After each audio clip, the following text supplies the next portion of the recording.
you. So we talked about podcasting networks, and this is, if we think about this as a tree, this is kind of like the leaves of the tree, or maybe we want to start with the roots, whatever. But this is where we can go and we can find lots of educational podcasts on each of these networks. So EduMatch has one, Chris Nesi has one, the Education Podcast Network. There's lots of other ones out there. So if you're interested in finding some great quality content by education leaders, check those, start there. And that's where you can find some really cool shows.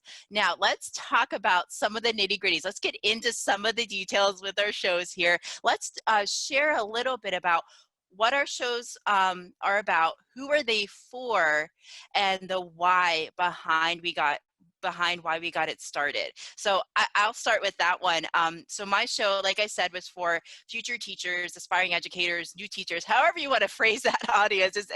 There's lots of different words for that group of educators, but it's for those teachers who are just starting out in their college career and learning what it means to be an educator of excellence. Whenever I started my show, it was in April 2019, and it was all thanks to Chris here, who was like, I think you should have a podcast about this. Like, oh, that sounds hard. So he actually sat down with me over Google Hangouts, and he talked me through the entire process of what it means to have a podcast and how to get it out there. He gave me all the tools and techniques and how to get it started. And I hope he's going to share some of that with us today whenever we get into some of the techniques. Thank you, Chris. And it's just been an amazing journey for me. I've been able to learn about things that I can bring back to my future teachers that I work with at Grove City College from what other professionals are doing in their field. What I really enjoy about this show is learning about people's teaching journeys. Some people started off, I always wanted to be a teacher, and some of my listeners can relate to that. Or they have people who started off in a different career, they're career changers, and now they're in education, and maybe some of my listeners can relate to that as grad students. Some of my guests are people who are experts in a specific technology field, and they're talking about some specific tools or online learning tools that they use in their classrooms, and then bringing that to my future teachers as well. It's just an amazing resource. I've been a learner throughout my podcast journey as well, and it's been so much fun learning all the tips and tricks. We're going to talk about those later today, how to get started and how to share it out as well, because that can be a little tricky.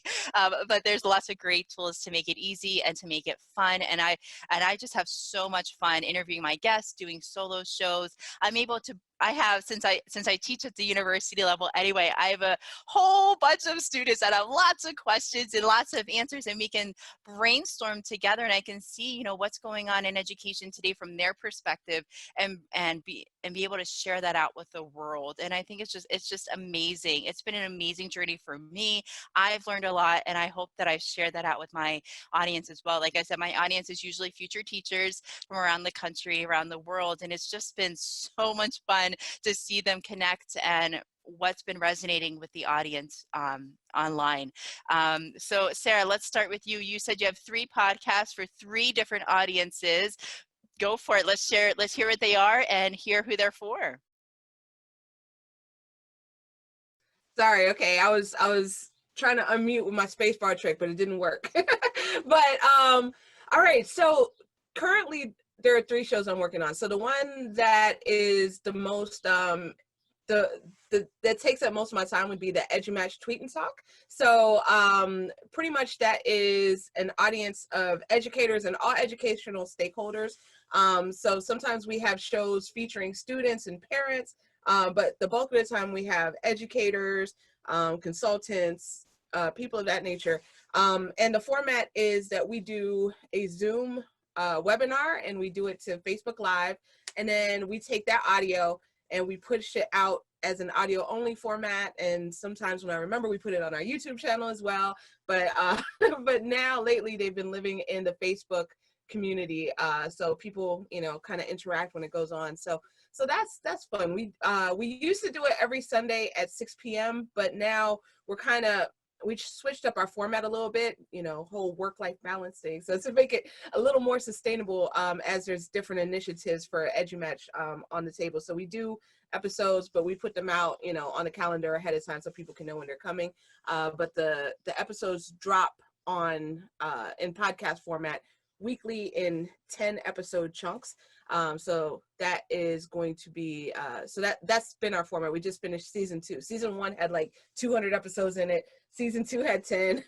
Season 3 is coming up. That's going to have 10, and so on and so on and so on. So 10 is going to be like the magic number. So that is podcast 1. Podcast 2, I do with my school district. So I'm part of an amazing team of educators, and we're made up of regional tech coordinators, instructional specialists, trainers, etc. And within our whole technology training team, which is like 20 some people, then we have a subdivision, the podcasting team. So with the podcasting team, we go out to various schools and we interview administrators, students, teachers, and feature them in like a 15-minute or less format. Sometimes we just talk amongst ourselves with our technology tips for educators.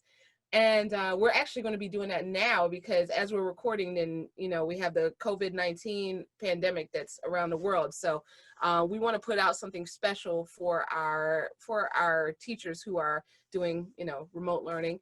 So there's that. And then the third one is kind of seasonal. It's every time I do a class at the university level, then I'll do like an accompanying podcast. So it was called the ET 630 breakdown, but I think I'm teaching a different course this semester. So it's going to be the ET whatever breakdown, and it's going to talk about different initiatives in class. So that's about it for me. That's about it.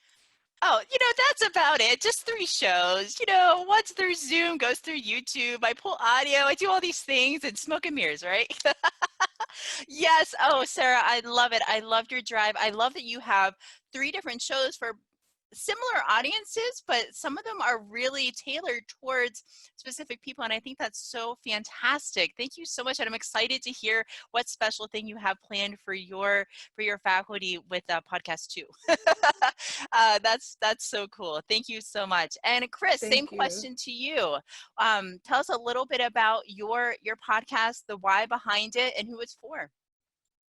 So again, the first podcast that I do is called The House of EdTech. And the purpose is to help teachers or school leaders or anybody in education better use technology in their schools, in their districts. Every episode of the show has a recommendation. I will shout people out on Twitter. I call that the House of EdTech VIP. I will interview teachers and the people behind the technologies to basically let them share their story, in hopes that anybody who listens will learn and be inspired and, to try new things. Every episode of the show ends with me saying using technology isn't difficult, just give it a try. And that is something that I truly subscribe to myself. I am learner 0. So similar to patient 0, I am learner 0 on my podcast, because I'm the first person who gets to ask the questions and interview the people that I want to speak to and learn from. And it just so happens that I share those conversations with the world, which is, again, it blows my mind that people all over the world listen to my show and all the other shows that are out there.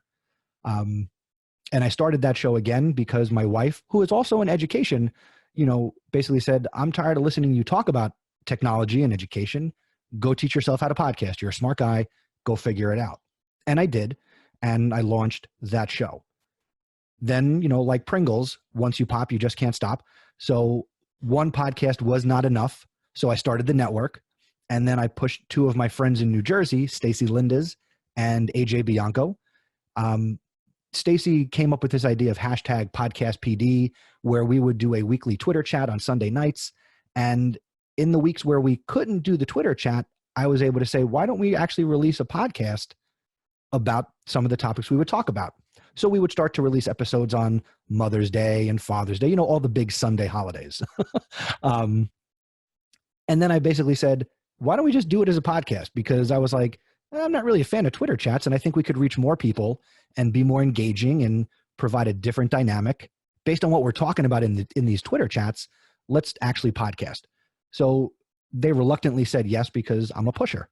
So we started Podcast PD, which you can find at podcastpd.com. And that show is about anything and everything in education.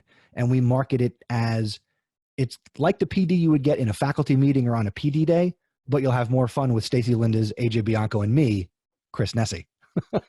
And if you've listened to the show, that should sound very familiar to you. So that's the point of that show. As a podcaster, I know that there are other ideas bouncing around in my head of ways to create podcasts and new shows to create. Some are related to education. Some are what I call the guilty pleasure podcasts. I've podcasted about the Flash TV show on the CW. So I've taken the technology, the microphone, and I've created the opportunity to talk about the things that I enjoy. And I will preview here for something that you can tune in for many, many years from now. And I know the podcast I'm going to launch when I retire, but you'll have to stay tuned for at least another 20 to 25 years till I launch that one. But I know exactly what it's going to be. Chris, I love hearing you talk. It's so fun to listen to. And Chris is also the founder of the Education Podcast Network, which is a group of podcasts that all focus on an area of education. Could you share a little bit about what got you started into creating that network and why it's important for other educators to connect with educator podcasters? I created the network because at the time, back in April of 2015, I had only been podcasting a little over a year, and I knew I didn't have the time to start another podcast, but I'm sure we'll talk about everything that I create now.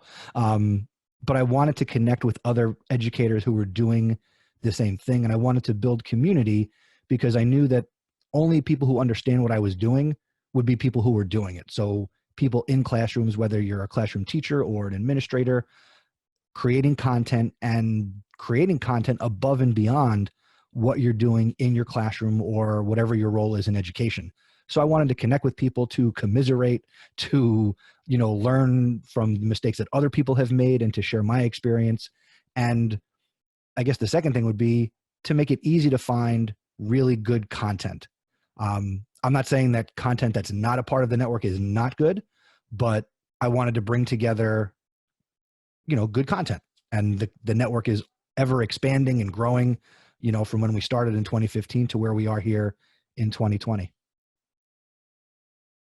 Thank you. Yeah, and I agree. I think it's a great way for people to come together who are in education, who are podcasting, who are living the dream. I love to say it. And I know that EduMatch also has a podcasting network as well. Sarah, would you like to share a little bit about that network?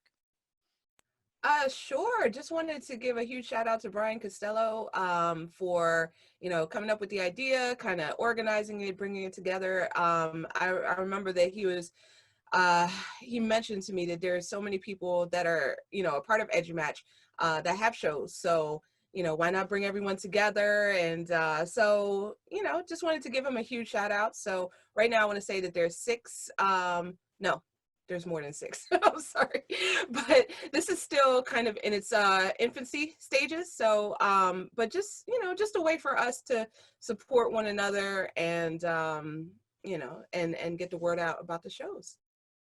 Awesome. Thank you.